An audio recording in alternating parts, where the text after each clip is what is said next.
For today's service, we're going to try something different. No suit and tie, no Gothic cathedral, just the icon in front of you, and we'll talk about something that's critical, what I call spiritual CPR, soul triage, when faith is in a coma for someone. They're not gone, but they just can't access the divine. You see, sometimes despair doesn't shout, it just closes people off. And when they need God the most, they feel Him the least. You might be too tired, too sick to pray, too discouraged, too low to reach for Him. We think of Romans 8:26. We read, "In the same way, the Spirit helps us in our weakness.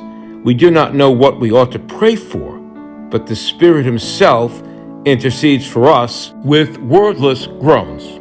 You see, there's times when we just can't pray. We've been devastated, emotionally defeated. We feel bad about it. We say, well, certainly God is bigger than our problems. Well, when people say things like that, or when they talk about the devil getting the better of us, we still feel terrible. So let's say this brief Bible verse prayer.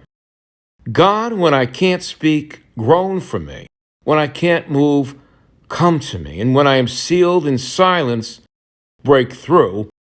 And with that, we say, Amen. Now, a mini sermon for today. We often think faith means rising up, but real faith can look like collapse. And when you fall emotionally and spiritually, God doesn't walk away. He draws near. Even when your voice is gone, He hears the ache.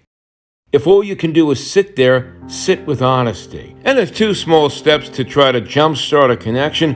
One is simply to inhale and say, God is near. And on the exhale, say, even now.